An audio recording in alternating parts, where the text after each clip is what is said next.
Welcome, listeners, to another episode of Listen, Learn, and Love, hosted by Richard Osler. I'd like to thank our listeners for listening to the podcast. I looked at one site and we've had over 5 million downloads, and most of these episodes, according to SoundCloud, have 20 to 30,000 listeners after about a month or two. So you, the listeners that are listening and sharing with others, but the real guests are the heroes that step forward and share their stories. And I'm just honored to be a platform. As you know, we don't take donations, and it's just all a joint labor of love. You can leave a review for the podcast on iTunes. You can Google how to do that. That helps me just to see what you're writing about the podcast and connects others. But now we'll shift to introduce our guest. My guest is my friend Bonnie Young, a licensed marriage and family therapist that's written a new book. She's here in our home, and welcome to the podcast, Bonnie. Thank you. I'm very happy to be here. Let me read you the name of the book, and I'll read you a foreword about the book and maybe some chapters and a little bit about Bonnie, just as a way of introduction. The name of the book, and it's called Sex Education, Letters from a Latter-day Saint Therapist to Her Younger Self. And as I mentioned, it's by Bonnie Young, a licensed marriage and family therapist. Bonnie got an undergraduate degree and a master's degree from Brigham Young University. She's currently working on her PhD in marriage and family therapy, so someday we will know her as Dr. Bonnie Young. As I may mention, she's married to her husband, Sam, and they have 2 kids and make their home in the Utah State area where she's working on her PhD. Bonnie and her husband, Sam, are co-owners of Azure Consulting, AZURE consulting.com. We'll link to that in the show notes. Bonnie herself is not accepting new clients, but the services. So if you're looking for some of the services that is provided, this book is published by our friends at By Common Consent. It's a book supportive of the Latter-day Saint faith. I like a couple of these. I guess these are forwards or endorsements. This is by Dr. Jennifer Finlayson Fife. Through approachable, warm-hearted letters, Bonnie guides young women to become agents in themselves and relationship. As the author explores relatable anxieties, readers can address the uncertainties they may feel in fully accepting their God-given sexuality.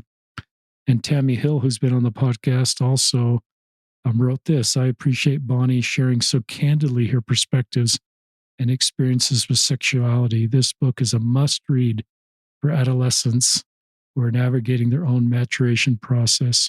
I think Bonnie will help us understand it's not only for adolescents, but it's for us parents. I wanted to read the foreword. Part of the foreword. Well, here's a part of the foreword I just came across. It's written to my mother and to the mothers that came before her, to my daughters and the daughters that will follow, and to my 12-year-old self and the 12-year-old girls in all of us. And I'm taking too much time because I want Bonnie to talk about her book, but this is the first chapter is Can We Talk? And it's age 10. It's Bonnie, now with the experiences she's had talking to her age 10-year-old self. And chapter 2 is age 12, and chapter 3 is age 13. Chapter 12 is age 28. So I love this part about the book.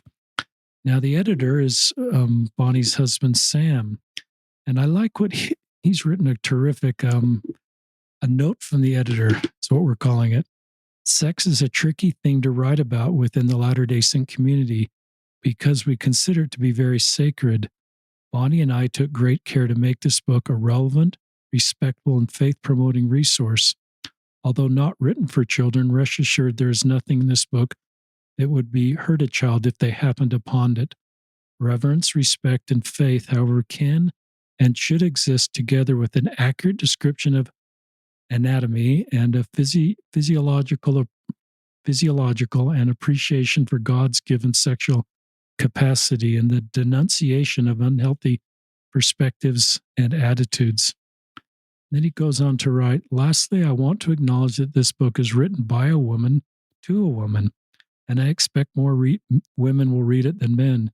But I will attest that any man who reads these pages will become a better friend to all women a stronger father to his daughters, a more empathetic lover to his wife. I've become all of these because of Bonnie's book.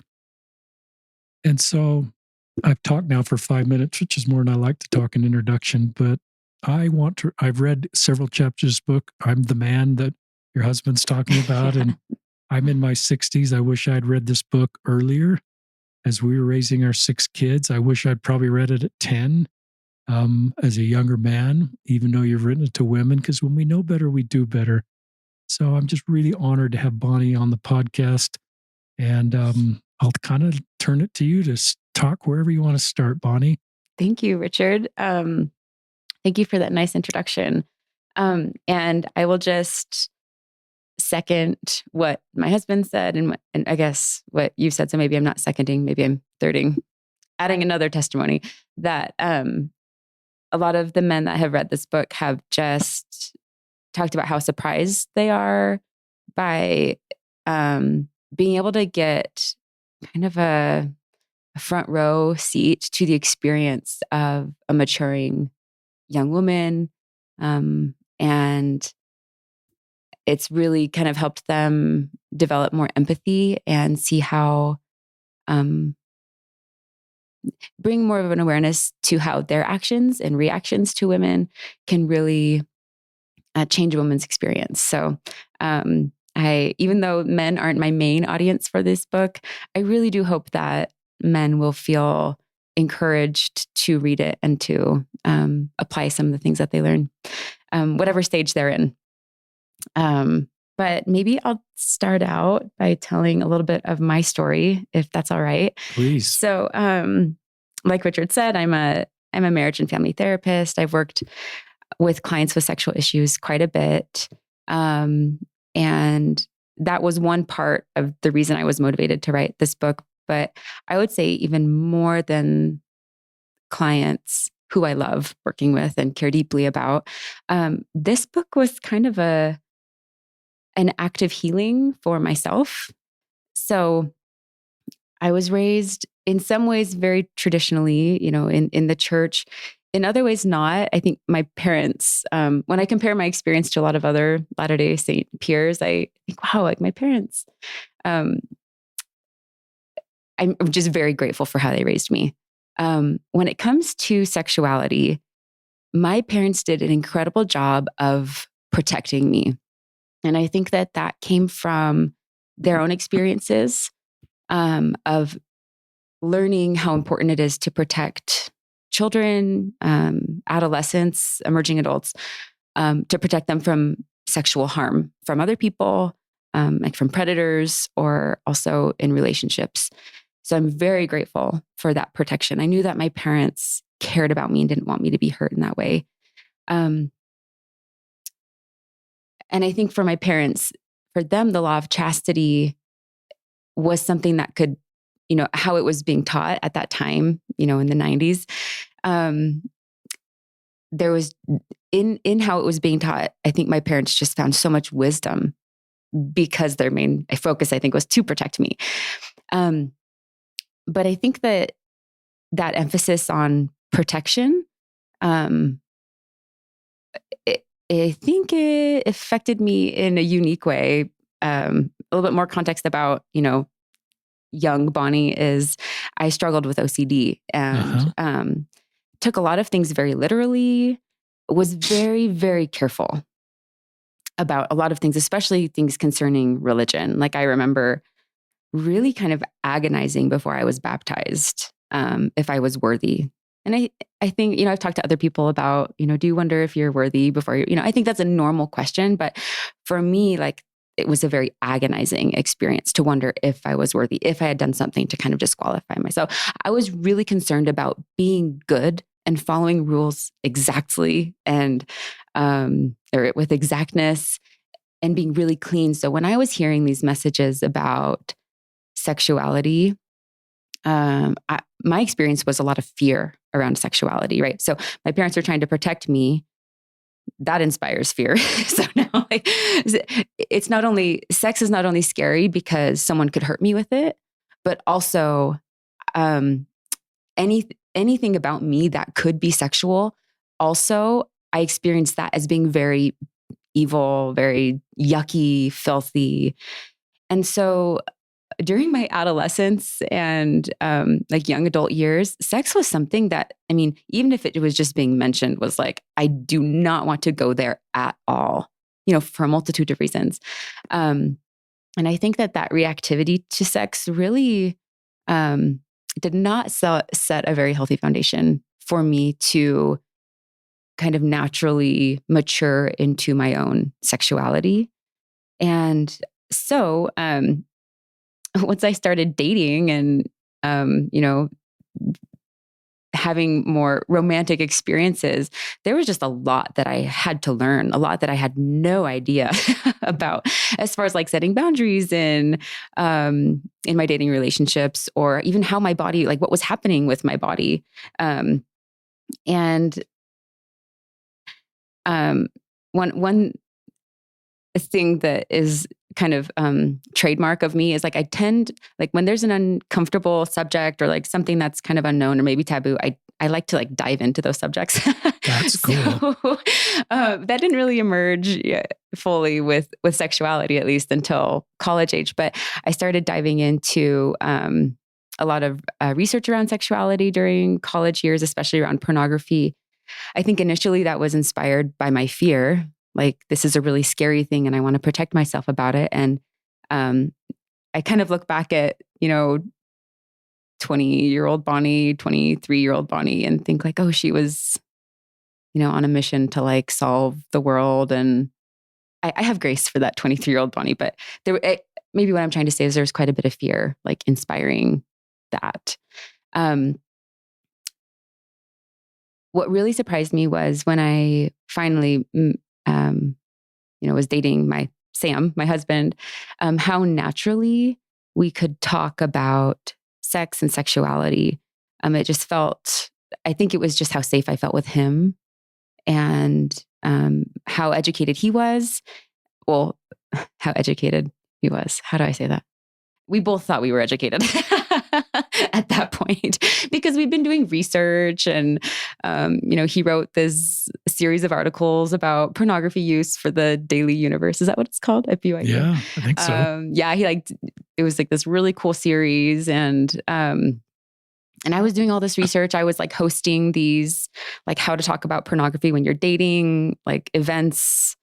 So I think both of us felt comfortable talking about sexuality. So when we got married, and all of a sudden, what we thought would just be this really natural, easy relationship, when it wasn't that way, it was really shocking. And for both of us, it was really disappointing. And I'm not saying like we were disappointed in each other. Never got that sense from my husband. It was more like we were disappointed with how unprepared we felt, and surprised because we had thought that we were both pretty prepared. And so anyway, we sat across from each other one night and we were like, we gotta make something for people in our shoes. Like, there needs to be more resources out there. So we started on this project together. We didn't know if it was going to be a blog or a website type thing. Eventually it turned into a book. And then as we worked on it more, it became apparent that this needed to be a book for women. And so I took like the lead authorship role, and Sam took on an editorial role. And another note about this book is it took like 7 or 8 years to write. Wow. It's been a long time in coming. And I'm really grateful actually that it took that long, because I think that my process of learning and growing sexually is reflected in the letters. So that's like the very detailed backstory to like why we wrote this book. It's brave of you just to share what you just shared on the podcast. You're pretty vulnerable and brave and real, and come from a position of strength to talk like that. And I think our listeners appreciate that, and it brings credibility to that. What you've written is coming from your own lived experience. And I thought it was pretty vulnerable just to say you had all this experience. And I think a lot of LDS couples probably feel the same way. Once they get married, they recognize they haven't had the training that they wish they'd had. And for you to talk about that openly with each other. I think a lot of couples don't even talk about it. Yeah. And then to talk about it on a podcast and write a book, it's really needed what you're doing.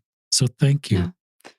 Yeah. Well, I am such a believer in the healing power of community and empathy. And if me sharing that, like, it took a long time for us to figure out some stuff with sex, if that can help one person, like, it's worth it. And I also think one reason I feel um, comfortable sharing this about my experience is because I know how common it is. Yeah. Like, I've sat across from so many women in my counseling and who are sharing experiences. And as a therapist, it's not my job to make the session about me. So I normally don't say this in session, but so many times when I'm sitting across a client and they're telling me about their experience, I'm like, me too. Like, I am so with you. And so I think I know how common this is. So I'm grateful for people who have shared their stories with me. Thank you. Yeah. Keep sharing. I love where you talked about fear and the protection and that built up fear and your OCD and that kind of, and your work as a teenager to stay clean and stay away, and the way it was sort of, and then this is just helpful to hear. I think a lot of people feel that way as teenagers. Yeah. I just wanted to be so good. I just wanted to be so good. And I think my understanding of sexuality at that point, I hear a lot of horror stories of, young women's lessons. And I'm not denying that those happen. I hear often. I'm really lucky though. Like, I had really positive, like, I remember one of my young women's leaders giving the most beautiful lesson about chastity, the law of chastity. There was no fear. She talked about it as being fun. Like, I thought she had a lot of courage to share that with a group of teenage girls. I was really grateful for her. And her sharing that. But even with those really positive experiences, I think I just wanted to stay so far away from sexuality as possible, so that I could be obedient, so I could follow God and focus on the things that I felt like I was supposed to be focusing on at that point of my life. And I think in some ways, yeah, that really blessed me. It really protected me against getting into situations that probably would have complicated my life. But I also think it created like this really fragmented experience of not recognizing myself as sexual, or that the fact of being sexual is good. I think for me, it felt like I couldn't really discern between or maybe I didn't understand like what made sex bad or good. It was just all bad. It was all dirty. And so, even people in marriage having sexual relationships, I even mentally, I don't think I even considered that because it was just all bad.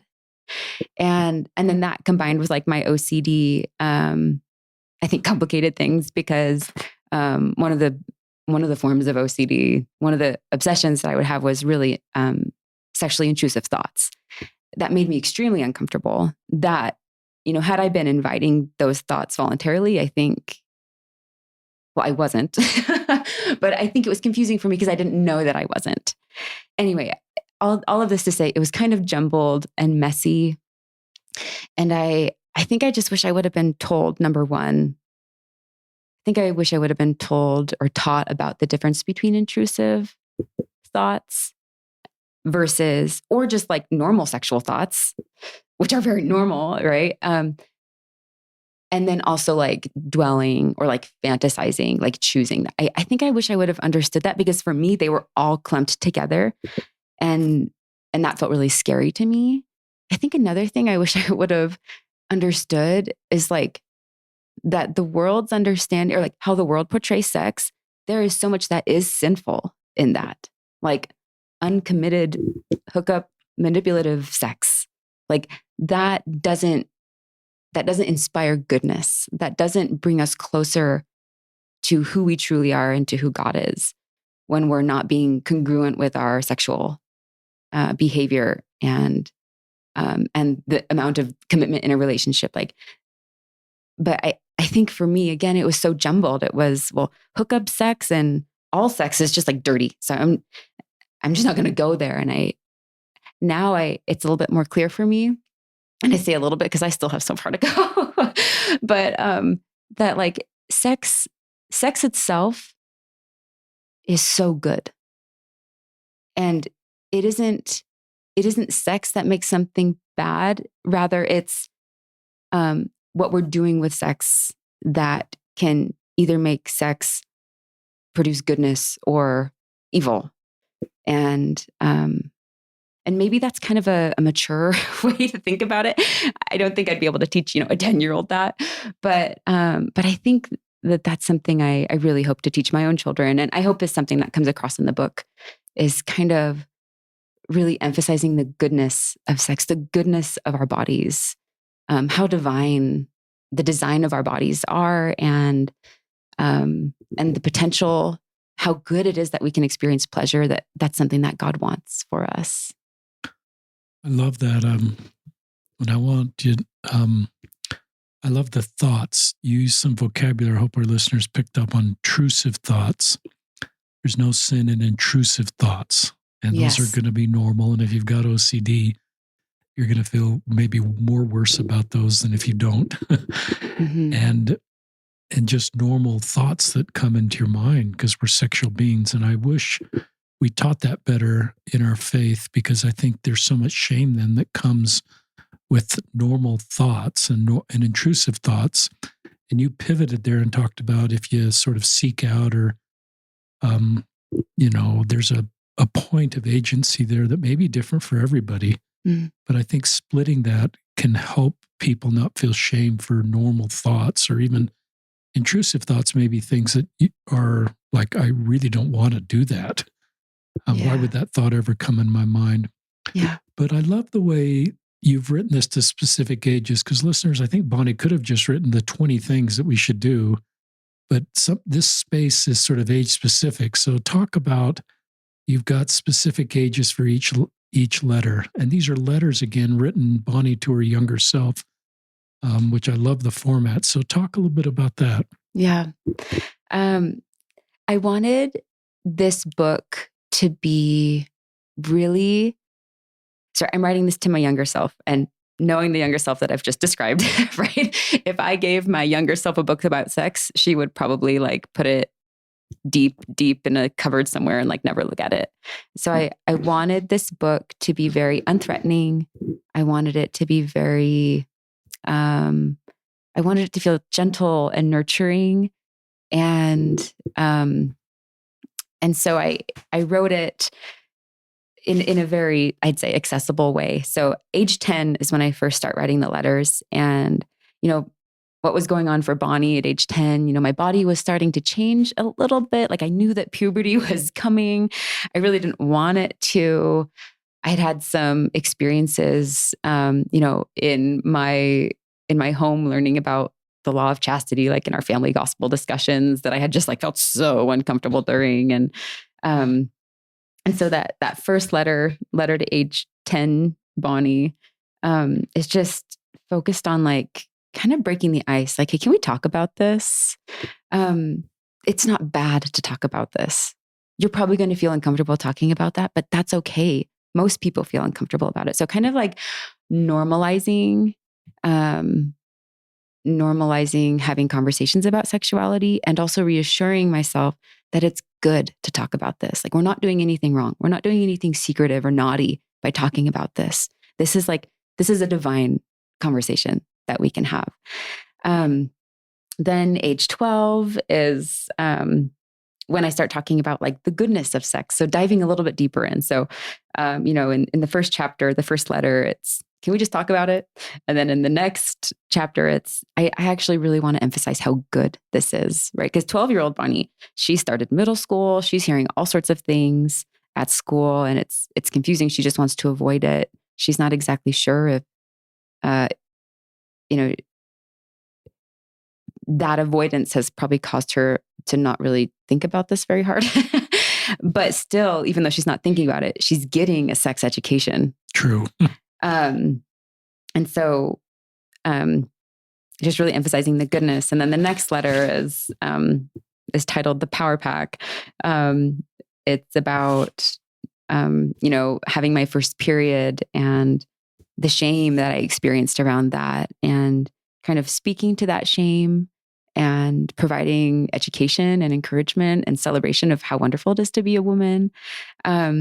So I, I, I wanted to kind of have this letter feel incremental, not because I want parents to use this as a guide, like, okay, my child is 10, I'm now going to read them this 10-year. I don't think that would work very well, actually. I wrote it in this way because I believe that like this is how healing works. Like healing works step by step. And this, again, writing this book was kind of an act of healing for myself, or that's at least what I hoped would come of it. And so, yeah, I hope that in the letter format that readers will feel very comfortable reading it, that it won't feel threatening. It'll feel really accessible, but also not overwhelming. Like I'm going to give you all this information at once. I love that. Keep sharing.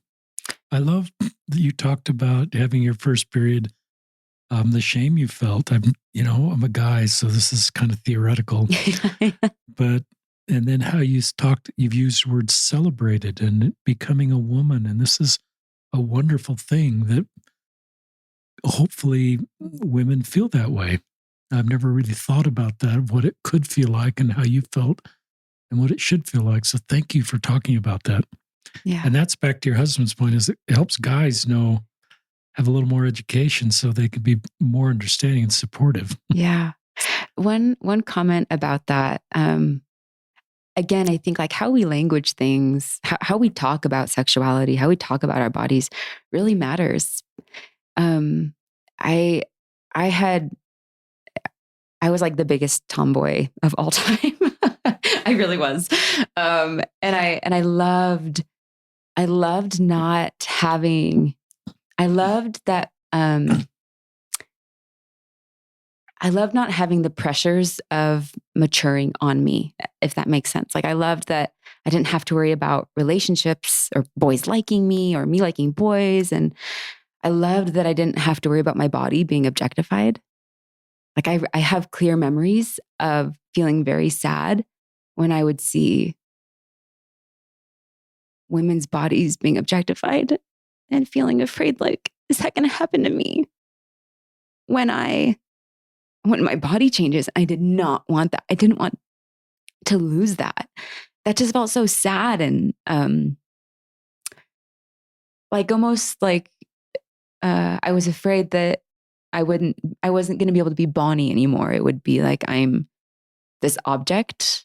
And so I felt a lot of like fear and loss when I had my first period. I was like, dang it, like this is, it's painful, but also like this marks an era, a new era for me that I wasn't like super excited to join. And I wish like for my daughter and for other girls in my sphere of influence, I hope for them that becoming a woman, having your first period, I actually think is an amazing moment. Like here is a huge step into you becoming who you're going to be for the rest of your life. Like, I just think that there's so much grandeur and awe in the changes especially in a woman's body. Like women's bodies are just incredible. But I never really saw that be celebrated. I think what I saw being celebrated about women was what they looked like, not necessarily what they could do or the power of their bodies. And I hope that that's something that, something that changes. I think that when young men or other girls kind of make fun of periods or say, oh, they're so gross, because there's blood involved.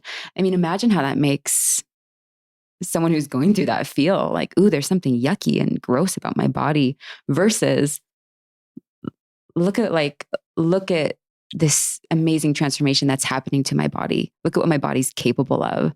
Look at like these cycles that are representative of like, the cycles of the earth, the cycles that surround us. And isn't that beautiful? And what this means for the future, like what this can signify in the future. I think that I really hope that that language changes around women's experiences. And I was watching an episode of The Chosen the other night. The woman with the issue of blood. I love how they portrayed that, and I love that scripture story in general. But it just like really stuck out to me. Here's this woman who's menstruating. Well, she had an issue of blood, so she was more than menstruating, but she was, considered dirty. I think a lot of like that cultural baggage like is still with us of like a woman bleeding being dirty or that being gross. And I just love that Christ healed her. That she had an experience with Christ and what that might mean about how Christ feels about women's bodies. I don't know. There was something there that just felt so powerful, connected to menstruation. And also, and I know again, like she wasn't menstruating like most women menstruate. Her experience was above and beyond that. But the fact that story is included, and I think that matters. Like out of all the stories that could have been written about Christ, like the authors of the New Testament chose to include that story. I just think there's so much power. I'm going on a tangent here, but it's a tangent we've never gone on in this podcast, and I've never gone on my whole life, and it's really helpful for me. Yeah, I'm going back and repenting for the things we said about women in high school as you're talking, and better understanding the beauty of your first period. Yeah. And that it shouldn't be shameful, and how blood can sometimes feel shameful and messy. And I can't use the same good vocabulary that you've used, but I thought of our heavenly parents, and this is part of their divine plan. This thing that sometimes brings shame that our culture induces, I don't think it would come naturally. Mm-hmm.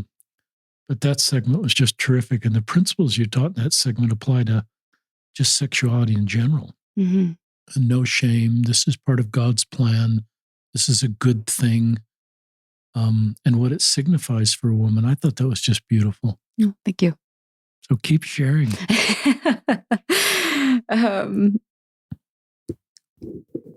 Let me think here. I'm just taking a peek at my notes.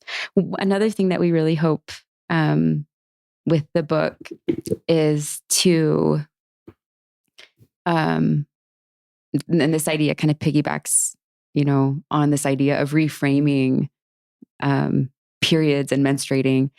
But I think one reason why sex, the transition into having a sexual relationship with my husband was harder than it needed to be was because the sex education I was receiving was coming mostly from a male perspective. Meaning, I think both Sam and I had this expectation that my body should kind of work like his. Like my desire should kind of work like his, because I think there's kind of this collective notion that male sexuality is the standard. It's the norm. So if a woman is not experiencing arousal or orgasm kind of in the same sequence or intensity as he is, like there's something kind of wrong with her. And that's like a problem. And so she's the problem. And then, and I really felt that. Again, Sam is like the sweetest man. If he were here, you'd be able to sense that from him. But I think I felt that, like, what is wrong with me? And I think if I had a sex education that was not so male centric, that was focused on, that didn't use male sexuality as the standard, I think I would have felt a lot of less shame. And I think I would have had a lot better of a time too, because I wouldn't have put so much pressure on myself to have had, sexual arousal and responses like my husband. And so in all of the book, but especially in one chapter of the book, it's more near the end. I'm looking at what one it is. Okay, it's letter number 9. It's called Your Unique Sexuality. And in that chapter, I just talk about, I try to really push against that male-centric narrative of what sex should be like, how sex should work, how sex starts what the middle of it looks like, what the end of it looks like. I really try to push against that, open up the definition of what sex is. And I think that also educate people on women's anatomy. Sam remembers, he was reflecting about this the other day with me, and he's like, I knew that women had a hole down there. They had to go to the bathroom, and they had to get babies out. And he remembers like watching a video of a birth, I think in one of his science classes in high school, but that was the extent of what he knew, during his adolescence. That's honest. Yes. and I think, the reason I feel comfortable sharing that about his story is because I know that so many other people experience that. And so we talk in detail in letter number 9 about women's anatomy. We talk a lot about the clitoris and how, most people's cultural understanding of what a clitoris is just like a little teeny tiny part of a vulva. But what new research has shown is the clitoris is actually like this huge internal structure that is very similar in structure to male anatomy. And just knowing these things, I think, can really help people appreciate and serve female sexuality. So that's another thing we really hope to do with the book is make the male-centric story of sex a little bit less front and center and bring in a little bit more equal perspective. I think that's good. I think it's needed. I would guess you're right. Most of the education in this space is from male people, and it's their lived experience. And so I think that's very helpful. And there's differences. And so I love that you just talk about it. Mm-hmm. When we know better, we do better. Yeah. I know this is a book I wish I could have read, before I got married, early marriage, continued to read because I think it would help me and would have helped me. So thank you for writing about these tender topics. Keep sharing. Yeah, of course. No, we were just with some grandparent aged individuals, and the grandmother had read this. One thing that is really encouraging about the book is I have had like so many different responses from so many different groups, right? I've had an 85-year-old man say that he loved it and he laughed while he read it and had, such a positive experience with it. I've had a friend say, I'm going to let my 12-year-old daughter read the first few chapters. Like, I really want her to know these things.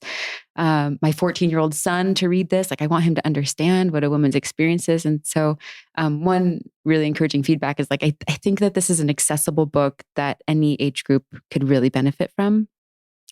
And I hope, one thing that I've experienced while reading other books about sexuality is I've felt really discouraged when I read and I hear about like what other people have experienced or what they can experience. I compare myself to that. And then I get back into this headspace of like, what's wrong with me? Why can't I have that? Why isn't our sexual relationship there? And I don't think that any of these authors intend that. But that's just my experience to be able to like read something and feel like, oh, I'm doing something wrong. And maybe that's just more of a reflection on my process than, reading about sex in general. But one thing I really hope for with people reading this book is that they don't feel that way, that it can feel encouraging, that it can feel healing, that people can recognize things that they might want to work on healing or improving, but that it's not, this book isn't out there to show you this is what you could have. And this is how, they can be so mind blowing, because I think sometimes when we put pressure on sexual experiences, it actually makes them worse. I think there's this paradox with our sexuality that it has to be, it needs, hold on, I want to use the right language around this. It is good when it is a priority, and we can become more and experience more and grow more when it is a priority for us. But I think if, on the other hand, if it's, if we put a lot of pressure on sex, especially for women, it can kind of have the opposite effect, like trying to, forcing arousal or trying to make something happen during sex tends to actually just make the opposite happen. And so I think we have to find this balance of making sex a priority, but then also allowing it to be good enough sometimes, and not making it so it has to be this, like, I don't know, pinnacle type experience every time. I hope that readers can come away with the sense that sex can be a place to explore. It can be a place to learn, to connect, to have fun, to be creative, but should never feel like a place where we feel like we have to perform or fake or have to manipulate to get what we want. That it should, that it can be a really enriching experience when we make it a priority. I love that. Keep sharing. I don't know if you want to talk about any more chapters or talk about it more from its a female perspective, or just anything else you want to continue to share.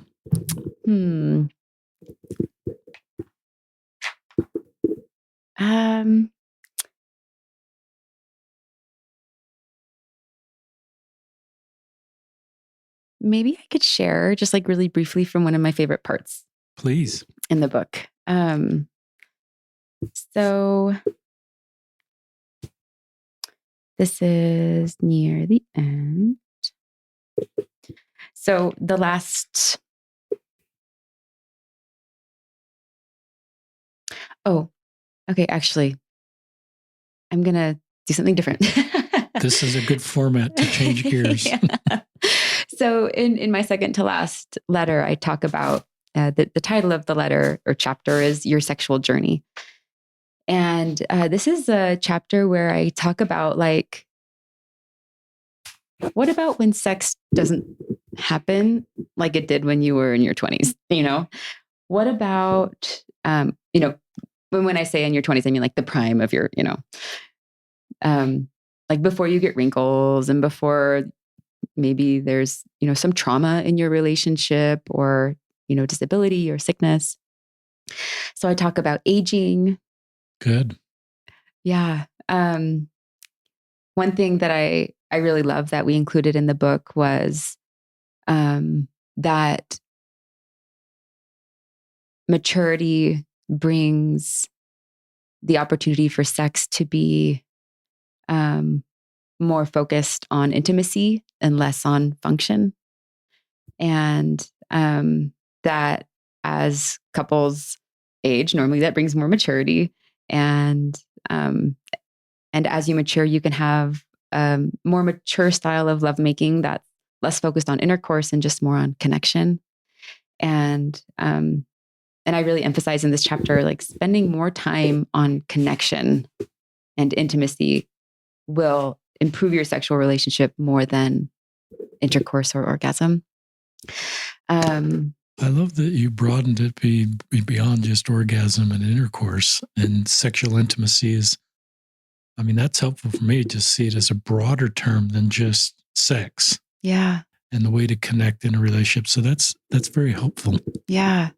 It's really helpful for me too. I talk about, and this part of the book just feels so relevant for me because this is where I am. Like I'm in baby, I'm in the baby years. My body is changing so much. I can't stand the smell of my husband when I'm pregnant, and I get so sick when I'm pregnant, like throw up every day. So I have to work on my jealousy of women who say that they enjoy being pregnant, because that's not my experience. But okay, so then, right, so I'm sick and my body's changing and I'm throwing up every day, and then the baby's born, and then I'm not sleeping, and then I'm nursing and my body aches, how I address, like, how do we navigate sex with how many changes there are in our life? And I also talk a little bit about like infertility. So I don't know if I share this in the book, but I'll share it here. So Sam and I, we waited a few years after we were married to start trying. And I think I thought that it would be a lot easier to get pregnant than it was. And it was really sad. It was really discouraging just to realize how little control we had over getting pregnant. We could do everything right. And I remember we had to use some medication to help me ovulate. And then we had these windows where the fertile window. And it happened that every time we had one of those fertile windows, we were on vacation with family, or we were staying in a really small house with lots of people. We're how do we make this work? Just so much pressure. And one thing that I didn't, I don't think I had considered this, but how much infertility can change our experience with sex. When there's so much pressure on, we have to make this work, that can really change our relationship with our sexuality, because all of a sudden it kind of does become about function. I need you to impregnate me right now. And this needs to happen quickly because, there's other people in the house. When we were, in those little fertile windows, stressful times. So I shared this story and talk about it in the book again, just to normalize, sex is going to look different at every stage of your life. And there's so much that we can, so much pressure that we put on ourselves for, that normally doesn't help, but it's just so normal. It's so normal that things can be hard sometimes. And I love that segment, Bonnie, and I love normalizing. Yeah. Just the scope of this. And sometimes it's what you said, and other times it's different, and that's okay. Yeah. Yeah. Another thing I feel really passionately about, I heard a story once of, a man who went to a what's it called? A bachelor party. And this was an LDS bachelor's party, so it was tame. But the men, started talking about sex with, the married men started talking about, their sexual relationships with their wives. And the man who was telling me the story told me that, it got brought up that the wife would just do,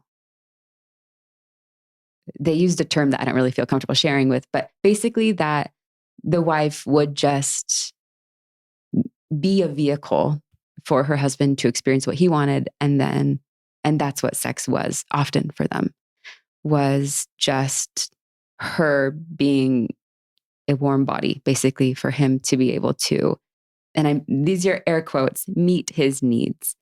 And I think that having this, thinking about sex as in the reference of having needs, I have never seen that help someone.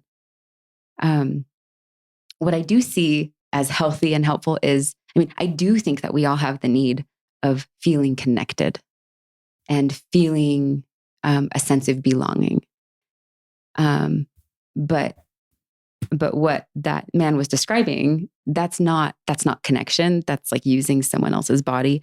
But again, I think that because the male-centric view of sex is so common, and so many men do understand, and women understand men as just having needs.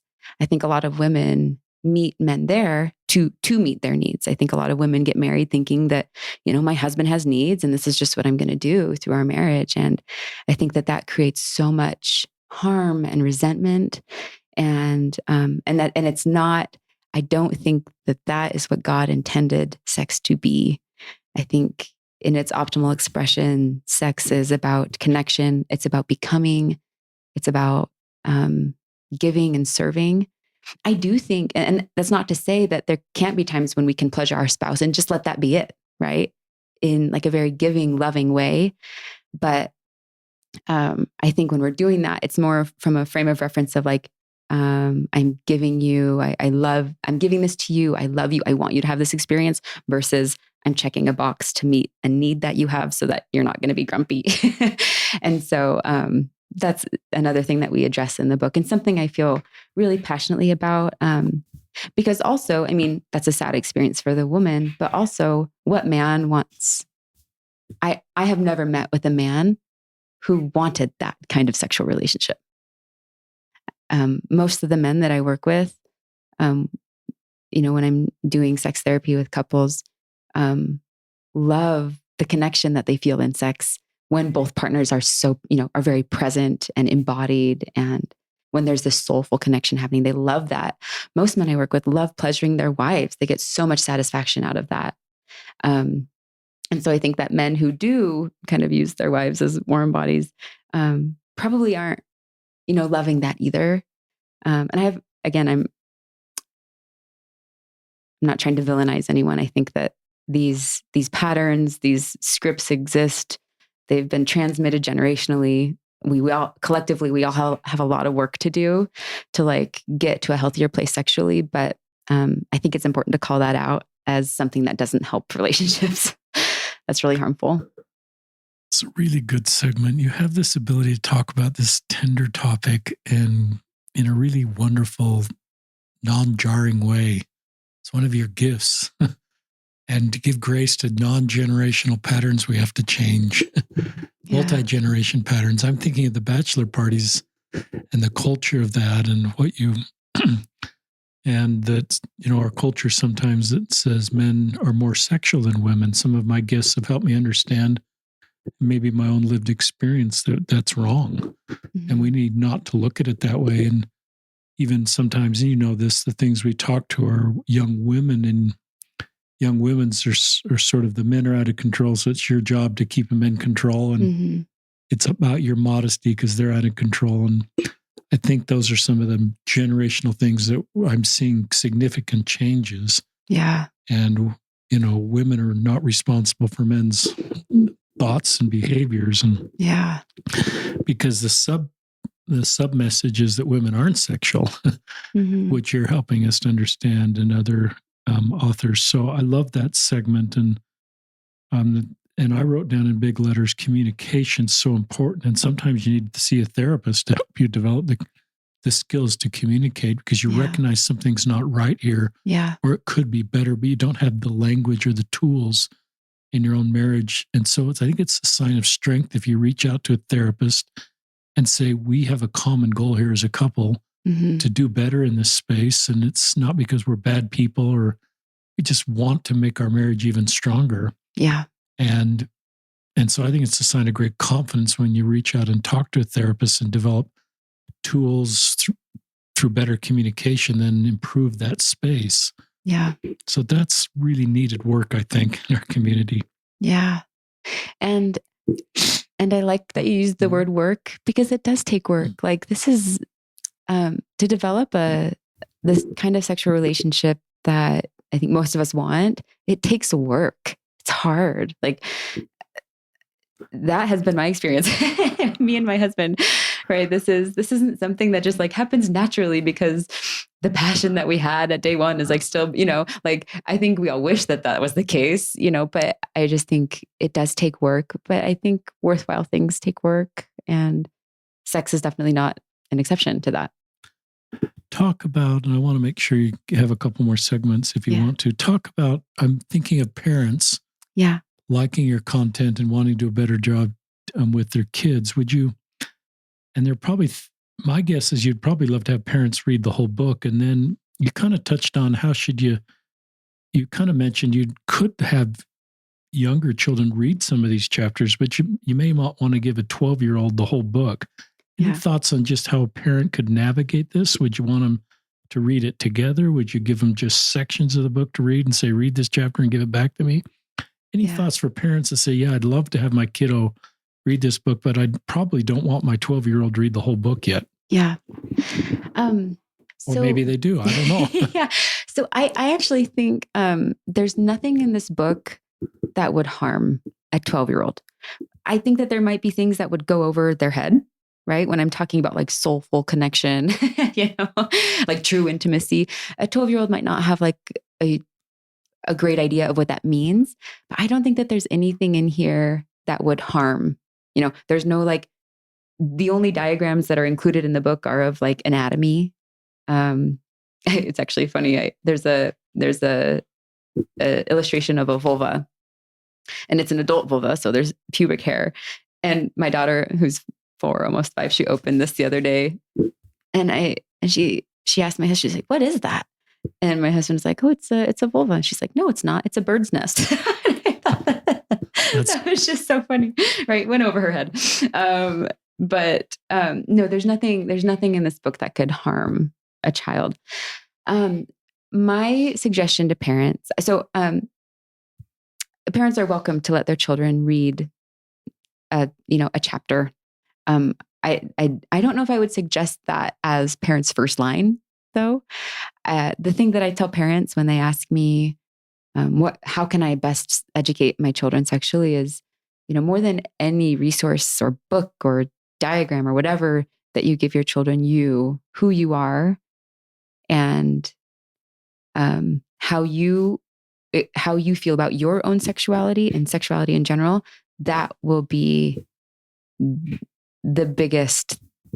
your greatest tool in teaching your children about sexuality. If your children can sense that you don't want to talk about it, you feel very uncomfortable, they might internalize like, oh, my mom or my dad thinks that this is bad. This is a bad subject. They don't want to talk about it. They don't want to talk about it with me. This is uncomfortable. So even if you give them a book that has great information, but you're doing it kind of in an avoidant way, like read this book, I don't want to talk about it, right? That's the message that they're going to get. So I would say the best thing that you can do as a parent is to courageously work on your own relationship with your sexuality in a way that then can enable you to confidently share information with your children, when they're curious at developmentally appropriate ages. This book is not meant to be like a parent's guide for how to teach your children about sex. I actually include some further readings in the back of the book that does, there's a resource in there that I think is an amazing resource for just that. But this book is more about like healing and you doing the work to heal so that you can then be that person that your children would come to ask questions about sexuality. That was very helpful. Yeah. I wrote down the word outsource because I think as parents, this can be uncomfortable. So we want to outsource it to the school to do the maturation class. I assume that still goes on. It was during our day raising kids, and outsource it to young men's or young women's or the bishop to teach your kids the law of chastity. And I'm never going to have these conversations. And I'm going to take Bonnie Young's book and give it to my kiddo. But I think you make a really good point about the purpose of the book and the purpose us as parents and talking about our own experiences and connecting with our kids that way. Yeah. That may take some more skill and vulnerability but I think that's a great suggestion. So thank you for that. Yeah. We've got time for one more segment. If there's one last segment you'd like to share with our listeners. I would.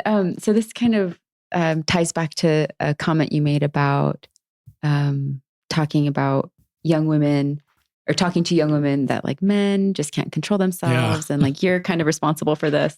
So that is something that I experienced. And again, going back to young Bonnie, she was on a mission to make zero mistakes. Didn't work out very well for me, but that was the goal. And so I took everything I was hearing at church, so literally and seriously. I just wanted to be good. I just wanted to be so good. And a lot of that was like tied up in purity, sexual purity. I wanted to be so pure.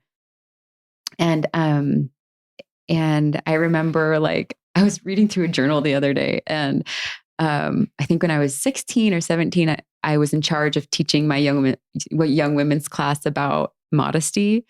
And like, I went and interviewed like one of my male friends about like, how can girls dress to best help you? And I don't know, it's hard to avoid those messages. I was a believer, but I address this in the book. This fear that I could inspire sin in someone else. And I also am like careful, right? Because I think how we dress does matter. In general, I think it reflects how we feel about God. I think it reflects how we feel about ourselves and the respect that we have, right? Do we want to just objectify ourselves because that's all we think we are, is just the body, right? So I think how we dress matters in general. There's a period after that. And also, I think it's wrong to encourage modesty out of fear that you might do something to someone else. And in the book, I talk about how that fear is wrong. And then I actually quote, there's a Christian writer named Rachel Held Evans. Have you heard of Yes, her? she passed away, didn't she? I know. Yeah. A couple years ago. I Yes. really loved her work. Oh, me too. I was so heartbroken. And she's young. And she's young. She left little kids. I'm just so grateful for the work that she did. She's Christian. She wasn't Latter-day Saint, but I feel really connected to her. But she wrote this in a blog post, actually. I don't think that she included this in one of her books. But let's see here. I'm just going to read this. I say, how others react to your body isn't your responsibility. Let me point out that nowhere in the scriptures does Christ tell women to cover up their bodies. He doesn't blame women for creating impure He doesn't blame women for creating impure thoughts in the men around them. There are, however, multiple places where Jesus condemns objectifying and lusting after others. I like how Christian writer Rachel Held Evans said it. Notice Jesus doesn't say, everyone who looks at a woman with lust has already committed adultery with her in his heart. So ladies, be sure to dress more modestly. Instead, he says to the men, if your right eye causes you to sin, tear it out and throw it away. I love how I tried to, when I was writing it, I tried to paraphrase what she said. And I was like, no, I just have to include it. Because she just communicates that so powerfully that, Christ wants us to get our hearts right. And that should be the focus when we're talking about